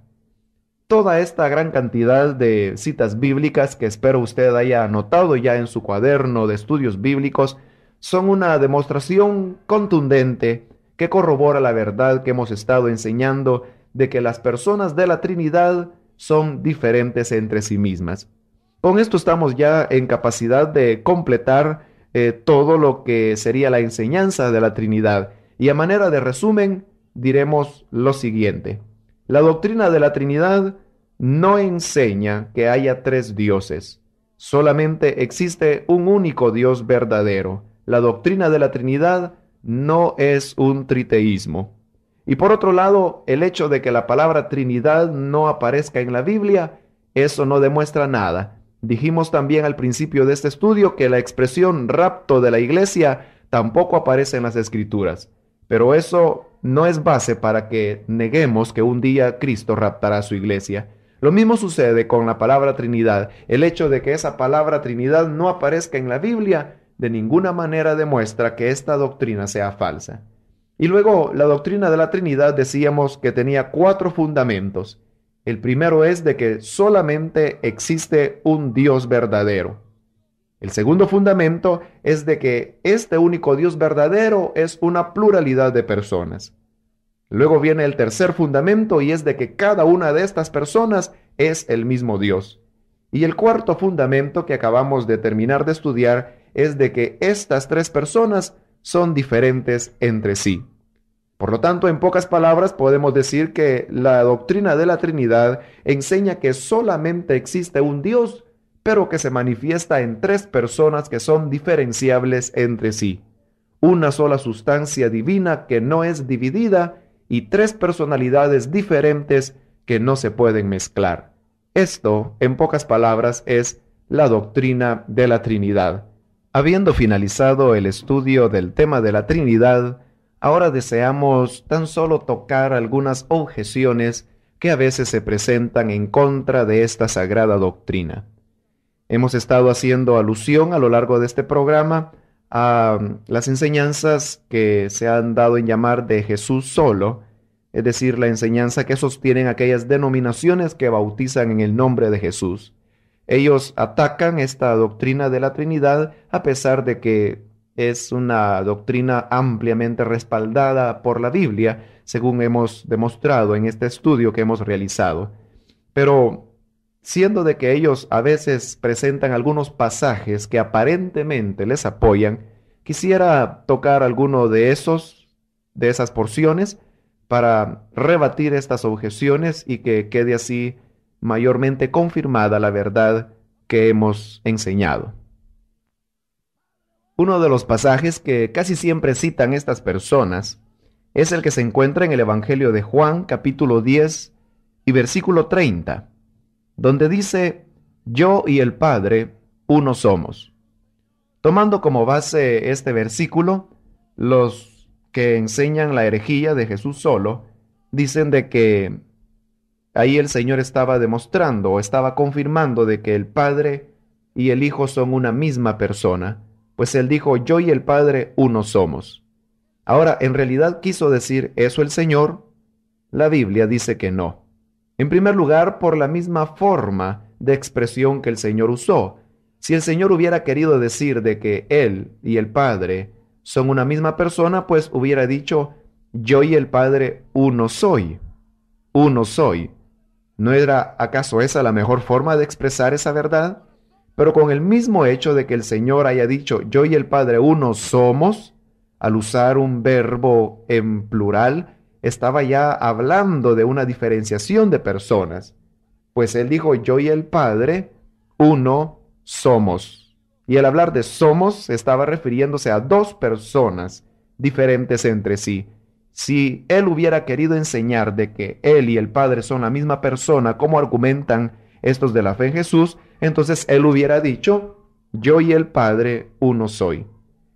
Además de eso, podemos notar que cuando Jesús dijo: yo y el Padre uno somos, no se estaba refiriendo a una igualdad de personalidad, sino que más bien a una unidad de propósito.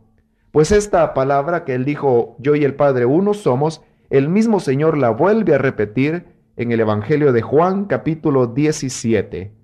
En el versículo 22, en su oración, el Señor dijo: la gloria que me distes yo les he dado, para que sean uno, así como nosotros somos uno. Note bien de que otra vez el Señor aquí está repitiendo la misma verdad que había dicho allá en el capítulo 10. Allá dijo: yo y el Padre uno somos. Y ahora está diciendo aquí en su oración: así como nosotros somos uno.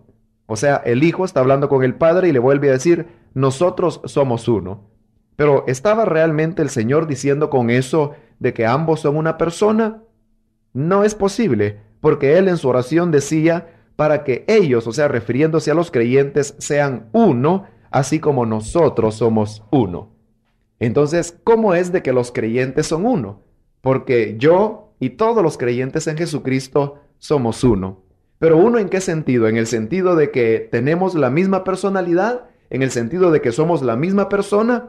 Por supuesto que no. Somos uno en el sentido que tenemos una misma fe, un mismo Señor, un mismo bautismo, una misma esperanza de nuestra salvación. En ese sentido es de que somos uno, yo y todos los creyentes. Y Jesús oraba al Padre diciéndole que ellos sean uno, así como nosotros somos uno.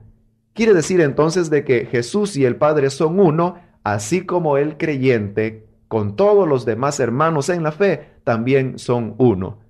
Por lo tanto, cuando Jesús dijo, yo y el Padre somos uno, no se estaba refiriendo a que eran una sola persona, sino que se estaba refiriendo a que eran uno en propósito, en unidad.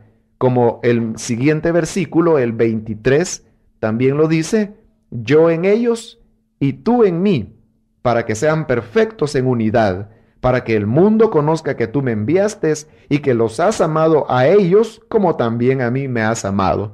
El Señor lo dice con claridad, para que sean perfectos en unidad.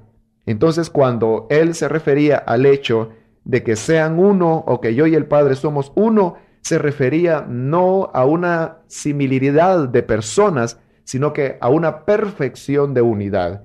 Y como el Padre y el Hijo tienen el mismo propósito, la misma finalidad, los mismos deseos, la misma voluntad, entonces por eso es que decía, yo y el Padre somos uno. No una sola persona, sino que dos personas que concordaban con el mismo propósito. Así como los creyentes también son uno, que aunque son millones de personas, pero todos concuerdan en un mismo propósito, que es alabar y adorar a ese Dios trino y santo por los siglos de los siglos.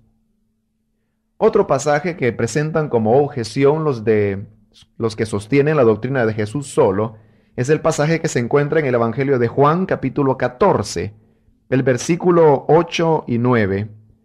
Dice así, Felipe le dijo, Señor, muéstranos el Padre y nos basta. Jesús le dijo, ¿tanto tiempo hace que estoy con vosotros y no me has conocido, Felipe? El que me ha visto a mí ha visto al Padre. ¿Cómo pues dices tú, muéstranos al Padre? Esta es otra de las porciones favoritas de estos herejes que dicen de que Jesús es el mismo Padre.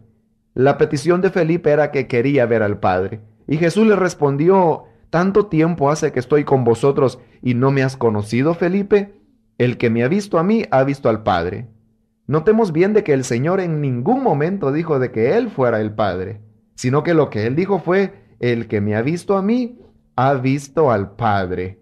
O sea, el que me ha visto a mí es como que si hubiera visto ya al Padre, porque somos tales en unidad, somos tales en propósito, tan similares que el verme a mí es como haberlo visto a Él.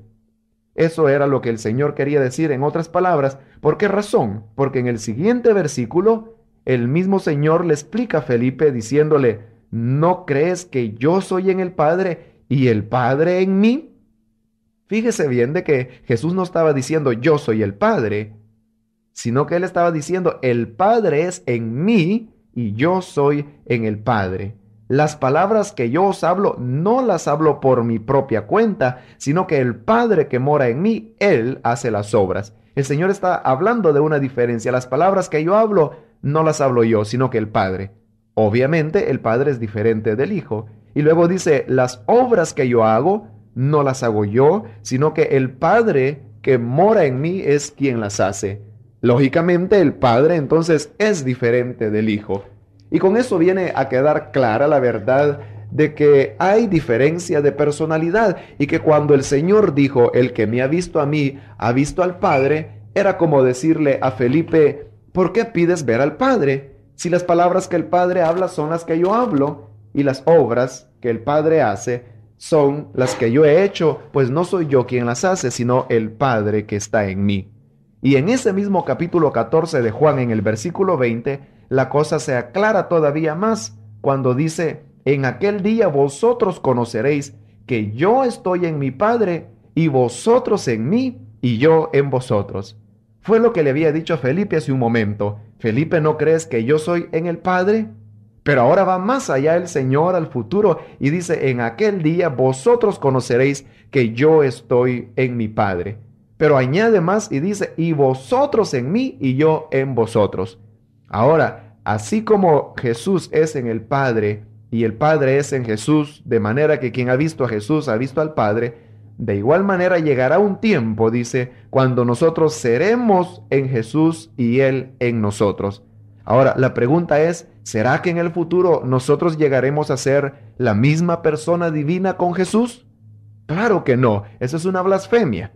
Pero lo que el Señor quería decir es de que en el día futuro, cuando seamos glorificados, cuando tengamos la estatura del varón perfecto y cuando hayamos llegado a alcanzar lo que es la voluntad de Dios, entonces seremos tan iguales al Padre que el vernos a nosotros sería como ver al mismo Padre. Eso fue lo que Jesús quiso decir, que Él estaba tan identificado con el Padre, que las palabras que Él hablaba no eran de Él, sino que eran de su Padre. Las obras que Él hacía no eran de Él, sino que eran de su Padre. Entonces el verle a Él era como ver al Padre, pero en ningún momento dijo de que Él fuera el Padre. Por lo tanto, estas objeciones han quedado ya rebatidas y creo de que queda claro entonces que hay diferencia de personalidad entre el Padre y el Hijo.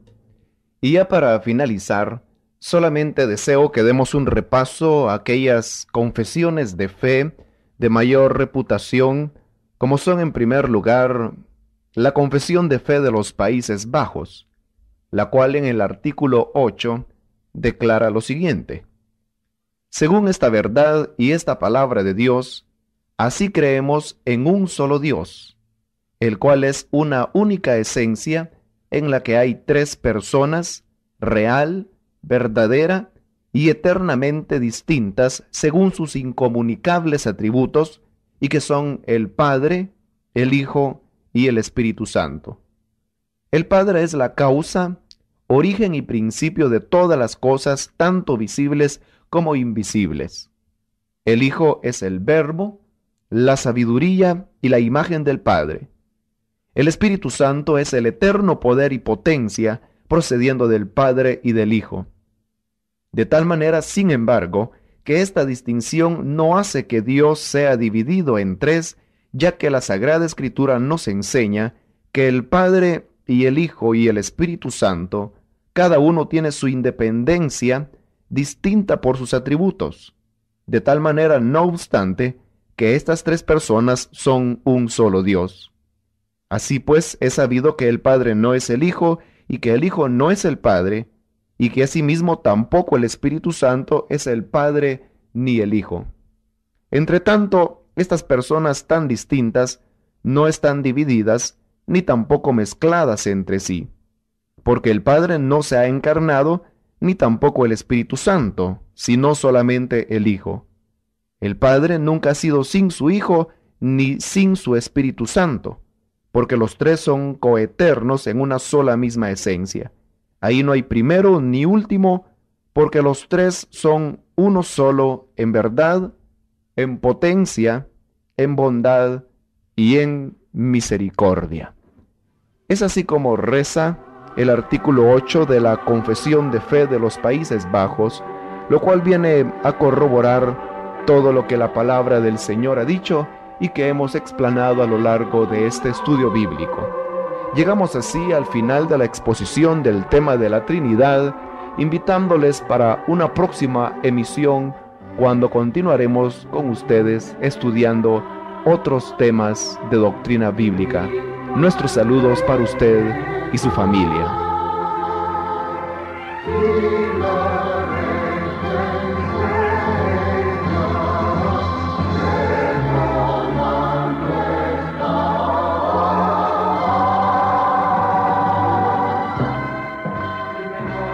Este ha sido el programa Doctrinas Bíblicas, una exposición sistemática y detallada de las doctrinas más importantes de las Sagradas Escrituras.